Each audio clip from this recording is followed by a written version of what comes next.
90 రోజుల కోర్సు పూర్తి చేస్తే చాలు 100% ప్లేస్మెంట్ సపోర్ట్ తో సాఫ్ట్వేర్ జాబ్ మీ సొంతం. వెంటనే కోడ్ జ్ఞాన్ డెస్టినేషన్ ని సంప్రదించండి.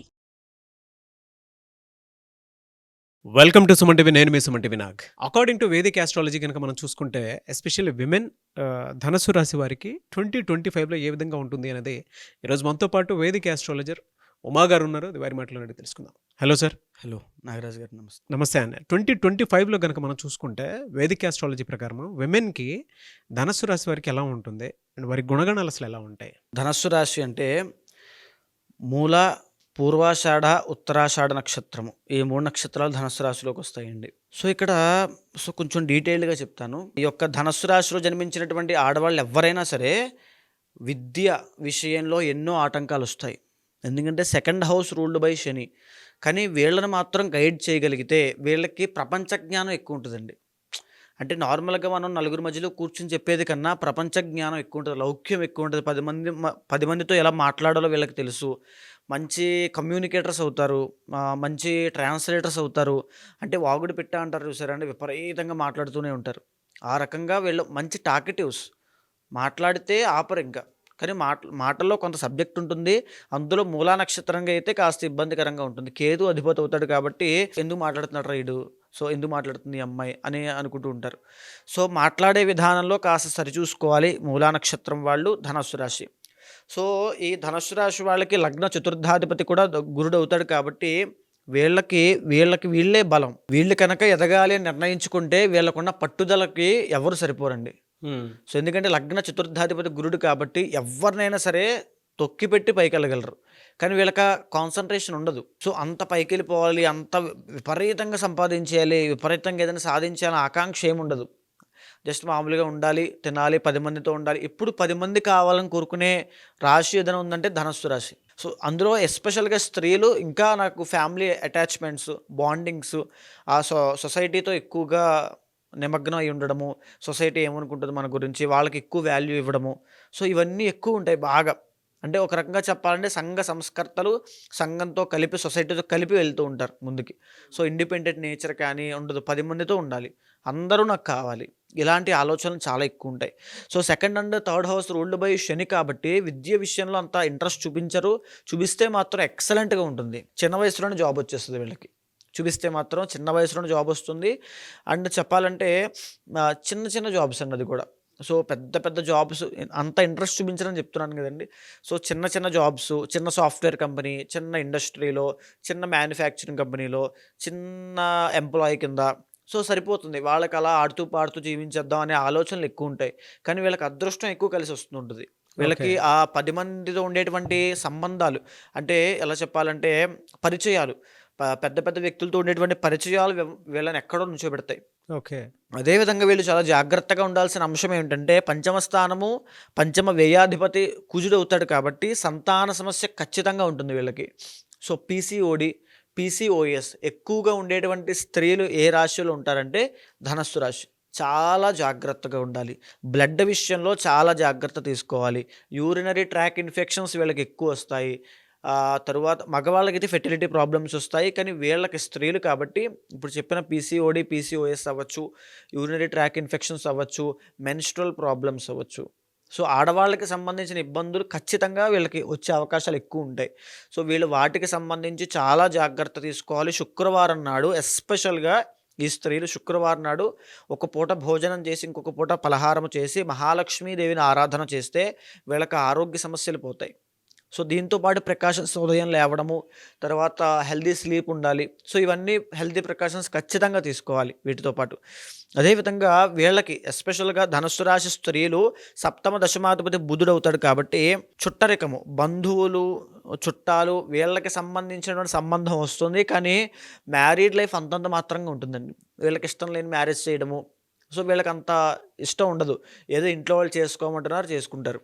ఇది ఇంట్లో వాళ్ళు కాపురం చెయ్యాలి. సో అంటే భార్య భర్త, సో ఆ రకంగా ఏదో ముందుకు వెళ్ళిపోతుంది తప్ప అంత లవ్ మ్యారేజ్ చేసేసుకుని అంత సూపర్గా ఉండేటువంటి మ్యారీడ్ లైఫ్ కాదు.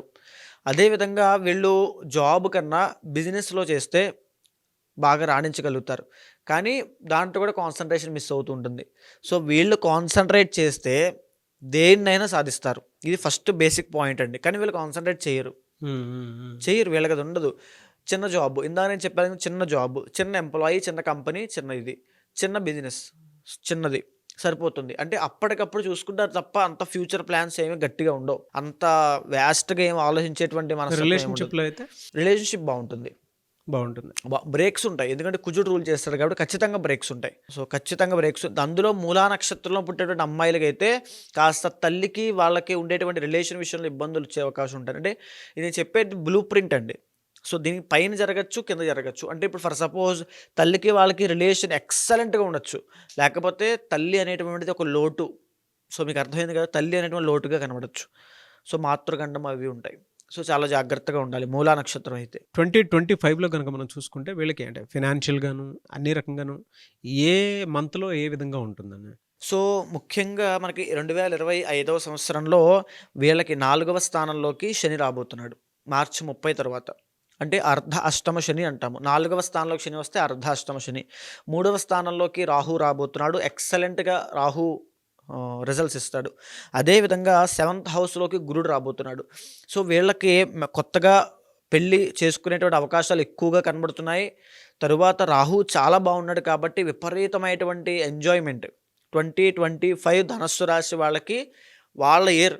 అంటే వాళ్ళ యొక్క జీవితాన్ని నచ్చినట్టుగా గడపడానికి కావాల్సినటువంటి సంవత్సరము టైము 2025 ఎక్సలెంట్‌గా ఉంటుంది. కానీ శని దోషము కొద్దిగా కనబడుతోంది. అర్ధాష్టమ శని దోషం కాబట్టి సో, అది మేజర్‌గా అంత ఎఫెక్ట్ ఏమి ఉండదండి. కార్యహాని అంటే పనులన్నీ లేట్‌గా అవుతుంటాయి. ఆ దోషం తప్ప పెద్దగా శని ఇబ్బంది పెట్టడం అలాంటిది ఏమి ఉండదు. సో, కుటుంబ సభ్యులతో మాత్రమే మీరు ఆచితూచి వ్యవహరించాలి. అంటే తల్లితో కానీ, తండ్రితో కానీ కుటుంబంలో ఎవరున్నా వాళ్ళందరితో చాలా జాగ్రత్తగా మాట్లాడాలి. ఎందుకు అంటే అర్ధాష్టమ శని నడుస్తున్నప్పుడు కుటుంబ సభ్యులకి మీకు తగాదాలు పెడతాడు. టెస్ట్ చేయడానికి. మీ యొక్క బంధాన్ని ఉంటుందా, ఊడిపోతుందా చూడడానికి చాలా టెస్ట్ పెడతాడు శని. సో, కుటుంబ సభ్యులతో చాలా జాగ్రత్తగా ఉండండి. ఒకవేళ కొత్తగా వివాహం చేసుకోబోతున్నారనుకుంటే చేసుకున్న తర్వాత కూడా చాలా జాగ్రత్తగా ఉండాలి. అండ్ అష్టమ స్థానం వీళ్ళకి చంద్రుడు అవుతుందండి. పెళ్ళయిన తర్వాత అత్తగారితో చాలా తగువులొస్తాయి. అత్తగారు వాళ్ళ అమ్మగారు. అంటే ఓకే. అత్తయ్య గారు వాళ్ళ అమ్మగారితోనూ, వాళ్ళతోనూ తగువులు రావడం. ఆడవాళ్ళు. సో, ఇక్కడ ఆడవాళ్ళే శత్రువులని ఒక మాట ఉంటుందండి. అది ధనుస్సు రాశి వాళ్ళ స్త్రీలకి ఖచ్చితంగా రాశారేమో. ఎందుకంటే 6th హౌస్ రూల్డ్ బై మళ్ళీ శుక్రుడు అవుతాడు కాబట్టి ఆడవాళ్ళు అంటే ఈ ధనుస్సు రాశి స్త్రీలు, ఈ అమ్మాయి ఉందనుకోండి, ఈ అమ్మాయి ఎదుగుతుంటే ఏదైనా పని చేసుకుంటూ ఉంటే పక్కనున్న ఇంకొక అమ్మాయి ఓర్చుకోలేదు.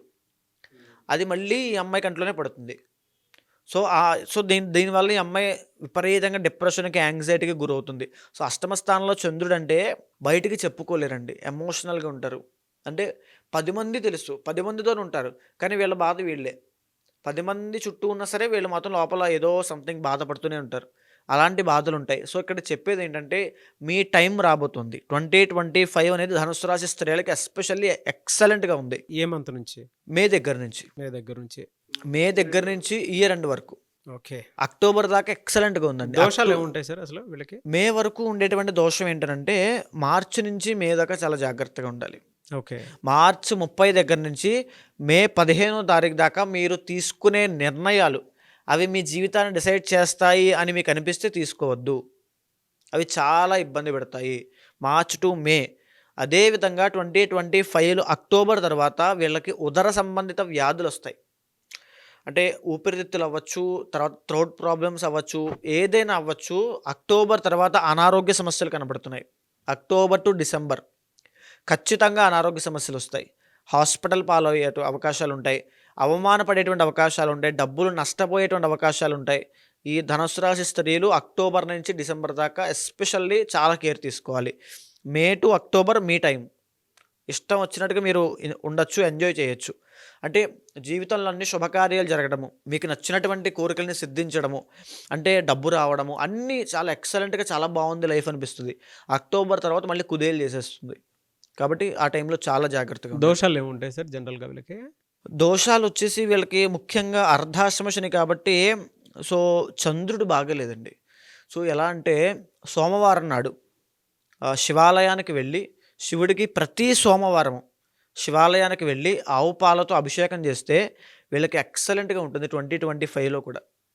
ఎందుకంటే చంద్రుడు బాలేదు కాబట్టి మానసిక ఒత్తిడి ఏ వారం సార్ వీళ్ళకి కలిసి సోమవారం సోమవారం. ఎక్సలెంట్‌గా ఉంటుంది. సో మానసిక ఒత్తిడి ఎక్కువ ఉంటుంది. చాలా ఎక్కువ ఉంటుంది. అంటే వీళ్ళు ఎవరికీ చెప్పుకోలేక, అది దాన్ని వదిలేయలేక మధ్యలోనే అలా ఉంచి ఆరోగ్య సమస్యలు తెచ్చేసుకుంటారు. సో అది రాకుండా మీరు బియ్యం దానం ఇవ్వడం కానీ, లేకపోతే శివాలయంలో శివుడికి ఆవు పాలతో అభిషేకం చేయడం కానీ చేస్తే సర్వ సౌఖ్యాలు మీవే. ఫెంటాస్టిక్ అండి. ఎనీవేస్ థ్యాంక్ యూ అండి. Thank you so much Uma గారు. Thank you. నమస్తే అండి.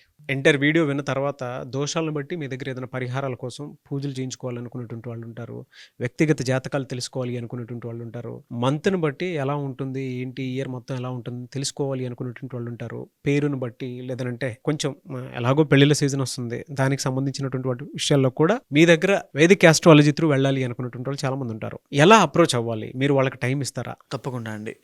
సో ఇప్పుడు మనం మాట్లాడుకునే 12 రాశుల స్త్రీలకు ఎలా ఉంటుంది, 2025 వాళ్ళ గుణగణాలు ఇవన్నీ కూడా మనం గోచార ఫలితం ఆధారంగా మనం చెప్పడం జరిగిందండి, ఒక బ్లూ ప్రింట్ లాగా. అయితే వాళ్ళ జీవితంలో వచ్చేటువంటి పరిస్థితులైనా సంఘటనలైనా మిగతా 60% డిసైడ్ చేసే ఇండివిజువల్ జాతకం మీద కూడా ఆధారపడి ఉంటుంది.